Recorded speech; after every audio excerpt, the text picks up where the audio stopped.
Ladies and gentlemen, please, we are at a point where we can have an open forum, so that we can discuss all things concerning the sector at this moment. Still a few more acknowledgements here at the HR Focus Conference 2023. Please allow me to acknowledge the Managing Director of Labadi Beach Hotel, Mr. David Ejifo. All right, so ladies and gentlemen, please, let's have an open forum, let's have an open conversation. Whatever matter affects us in the sector, in the industry of HR, let's have this conversation rolling. And as I promised, because we're really pressed for time, and this time around I'm hoping to hear more contributions. Yes, more contributions. Good afternoon, ladies and gentlemen. My name is Dorothy Asari. I'm a retiree and HR consultant. We've said a lot this morning. I came in a little bit late towards the end of Amazing Grace's presentation. We've spoken a lot. Now, there is the formal organization and what I call the informal organization. So far, we've said a lot about the formal organization, vision, mission, values, structure, org charts, whatever. But for HR practitioners, I think we need to be very mindful of the informal organization. The informal organization, and that is where culture, the toxicity we've talked about, how people actually feel. Because we heard a panelist say that somebody smiles when he's angry. So if somebody is smiling at you, meanwhile the person is angry, how do you get to the informal organization? We have not spoken much about that. And in my experience, my work experience, I work for an organization and I practiced what I call management by walking about. I'm a very curious person, very inquisitive. And it was an industry I'd never worked in before. It was a printing industry. So I would, in my spare time, just go around, have a chat with the people, look at the machines. There were the men who were operating the printing machines. So I'd stand there a while, ask them questions, and then I would go and sit with the ladies. They were the ones looking at the labels, quality assurance. And I'd ask questions, and they were like, wow, this lady, and they were giving accolades, and I'm like, I'm only doing my job, I'm only curious. To them, they saw me as one of them, and they began to open up. And they would tell me things that they wouldn't ordinarily say.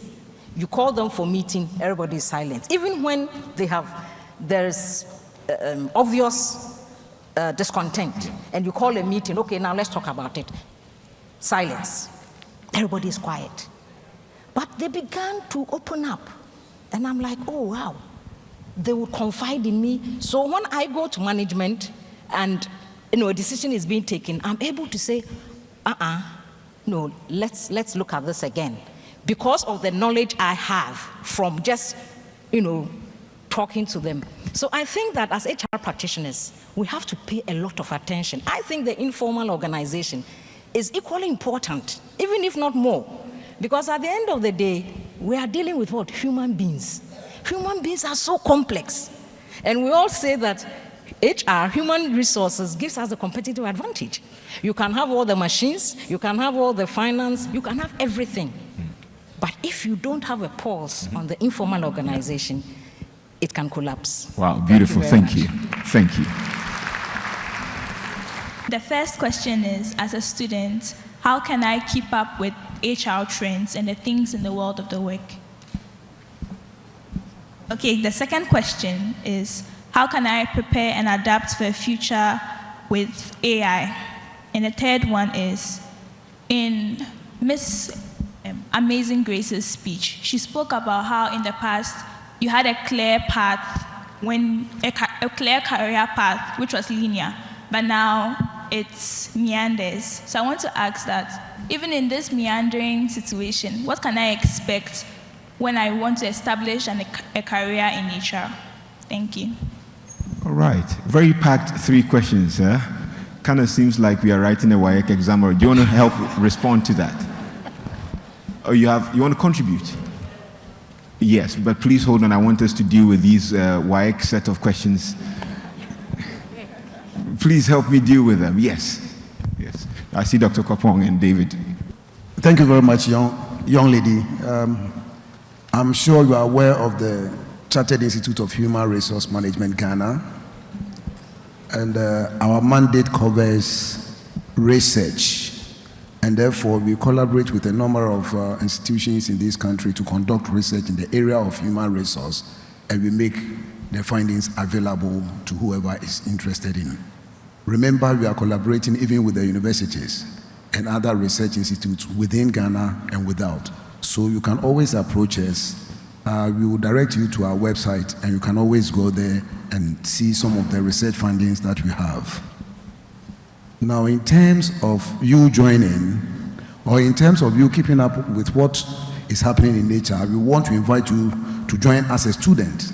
You have student membership, you have all the way from student membership to chartered membership. Depending upon your background, you can join us. And once you join us, as a member, we run a number of professional, what we call the continuous professional development courses. So you can take advantage of those courses and stay current. I will not answer the AI, except to say that yes, it's an emerging trend, and we all need to get ready. Except that at the workplace, we have what we call the scheme of service, or the system of progression and terminal points, which tells you how you can progress through the ranks to the top.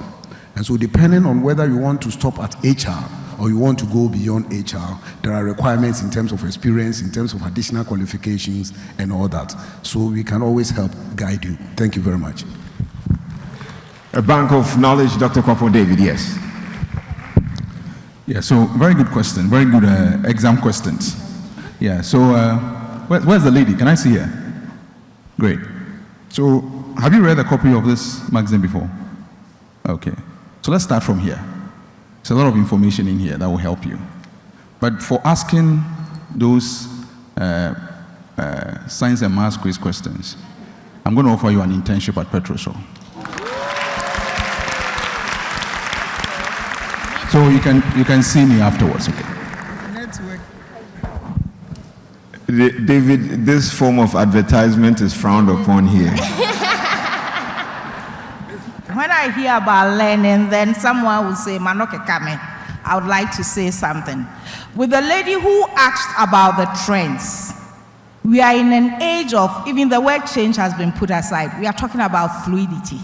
So as we are here, things are changing. The trends are changing. So what I would advise is that everything is out there. Just log on into LinkedIn.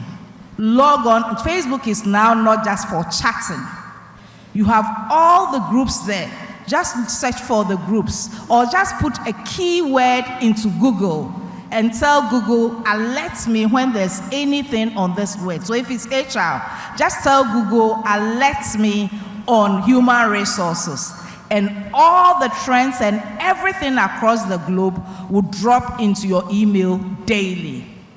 Believe in what? Self-directed learning. Because if you are going to wait for an event like this or a certification or something, the fluidity of the system will force you out. And you need to be ahead of your game.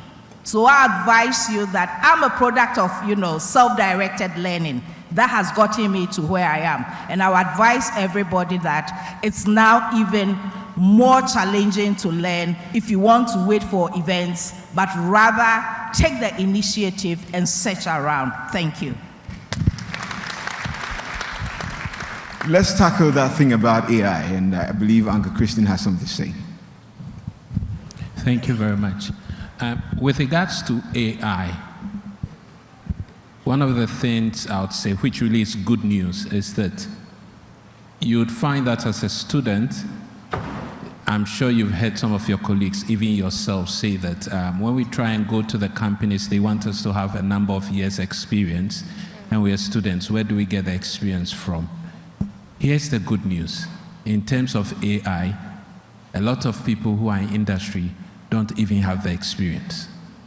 And you don't need to have that much experience, because at this point, all of us are almost starting from ground zero. So even before you get to Petrosol to do your internship, start with YouTube. And don't focus on AI in HR, because AI actually drives almost everything we do. So start with YouTube and find out what are the possible ways that AI is being used. And like Diana said, start building your competence in that.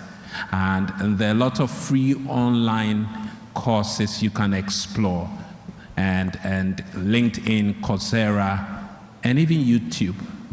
Final thing to say is that there are things you can learn from online, so that whilst your colleagues are watching all those comedy clips, you're spending your time equipping yourself such that when you go out there, you are well able to speak to what is happening. Thank you. Thank you, Chris. Appreciate it. If you're speaking to any of these, yes, and this would be the very final one on Daniela's big problem for us. All right, so a quick one, and I believe that the solution has already been given by the contributions in the House. However, what I have to say is participation. I mean, maybe there are more of you. Fortunately for you, you've gotten an internship opportunity, but if there are more of you, your curiosity or you wanting to navigate a career path in HR will come as a result of your ability or your willingness to participate. Just a recap of somewhere in 2017, 2018, I wanted to also have a career in HR, but I mean, I've had working opportunities in other industry, and I was fortunate to be having paid working opportunities, but it did not, however, satisfy my curiosity in HR field because I wasn't doing anything related to HR. Then, fast forward, an opportunity came calling because I'd been looking around from Lene Services, and it was an unpaid internship. Though I had a paid job, this was an unpaid internship. I quit my job and joined Lene Services for the unpaid internship. Why? Because it was offering me what I actually wanted to do. I was willing to participate in the industry and learn the trends of what was happening in the market. It is the same thing with AI. If you really want to benefit from AI and be part of it, invention, then it means that you need to make deliberate effort to participate in it. And that is what Mr. said. YouTube is there for you to learn as much as you can. With YouTube, I've learned to participate in a lot of HR trends than I would have if I had not access to it. So I believe that answers a lot. Thanks. Thank you too. Thank you. Yes, now the gentleman in Yes, Reginald Arthur. I'm a lecturer at AUCC. And I'm tempted, if you may permit, to delve into Daniela. Is it Daniela? Daniela's big question. I think we need to do justice. She being a student and me being a lecturer in HR, I think we have to do justice to this. We need to understand what this AI is about, okay? Yes, it's good, we have to go to YouTube and all that, and these are the starting points. But AI is in to enhance our performance. It's not in to replace our jobs. So if you're going to do a presentation, Daniela, you can look for AI tools that can make you do very good presentations, not like the traditional PowerPoint ones. If you're in a company and you're in charge of marketing, and you're supposed to market to people in certain areas, you can just ask ChatGPT, this is a new product that we have. How do you think it will give you ideas? So this is how you use AI. It's just like a calculator. Or how phone, now we don't even remember people's phone numbers, right? You just store it on your phone. It has come to enhance how we keep memory. So that is how you use AI, okay? Use it to enhance capabilities. And there are the people who go into the creation of AI and all that. That one is there. But in HR, you use it to enhance capabilities. Now, I also wanted to talk about the disengagement. I'm a PhD student in HR. And one important conversation I don't see a lot is the discussion of generational cohort. Because we're talking about disengagement, right? But it appears we are losing sight of the fact that we are in a period where the job setting has different generations who have different personalities and expectations at work. In fact, if you go into generational literature, you understand that previous generations, the Gen X baby boomers, because of their unique experiences, they have certain conviction about commitment, loyalty, right? The Gen Ys they were introduced first to technology and all that. They are the go-getters and all that. The Gen Zs are more extrinsically motivated. So if you are talking to them a lot about values and all that, and the value does not connect to extrinsic motivation, they do not connect with you. So I think this is one thing that is lost on a lot of managers, forgetting the fact that they are dealing with several generations at the workplace, and the expectations of these generations are very different. And you need to be able to understand the expectations the newer generations have of you. The newer generations understand, see, people are go out demonstrating and all that. People are unhappy at their workplaces because they are being exposed to a period where their salaries cannot take them home. Their salaries, they cannot rent from their salaries. And for someone in the middle career, the person has been exposed and is at a place in his career. If you look at the career development, the person now is able to make choices. And the person is now able to understand that the 2,500 cedis you are giving me is not able to sustain me or even my family. And therefore the person is going to be disengaged. So managers need to be very much aware of the generations that are entering the work setting and must be able to design policies, even values. You must be able to tweak values to resonate to people who are coming in, who are the entry level, who are Gen Zs, who expect more extrinsic motivation as compared to loyalty, commitment. Those times of internship, nowadays people are not even looking for internship. Even internship, they are saying, will you pay me something? You understand? And the final thing that I wanted to say is with the 1 minute. Yes, I'm just wrapping it up. As part of my research as well, I found out that we are continuously becoming highly entitled to certificates. And it is a challenge that I'm throwing, not only to the Chartered Institute of Human Resource Managers or ICA. I think there is something important that these various chartered institutes need to do. And this is about making regulations, just like the Ghana Bar Association, about the minimum salary someone who is chartered must receive. Because you are a chartered accountant and you are being employed by a hotel to come and do auditing, and the hotel decides what they'll pay you 1,500 cedis. You understand? You have your chartered certificate in HR, and you go to an organization, you are the peril of that organization who is protecting you. So for us to encourage people to go in for these professional certificates beyond the academic ones, we must see these chartered institutes go to the level of making regulations. If you are an organization, if even you will not post the salary you are going to give to an individual, you can post a range of salary. Let people make the decision. Employees are constantly at the peril of organizations, and organizations are very powerful. So I'm throwing this not only to the Chartered Institute of HR. I'm an HR practitioner myself, a lecturer in HR.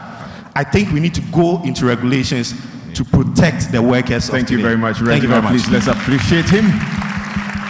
I believe we all deserve a break at this point.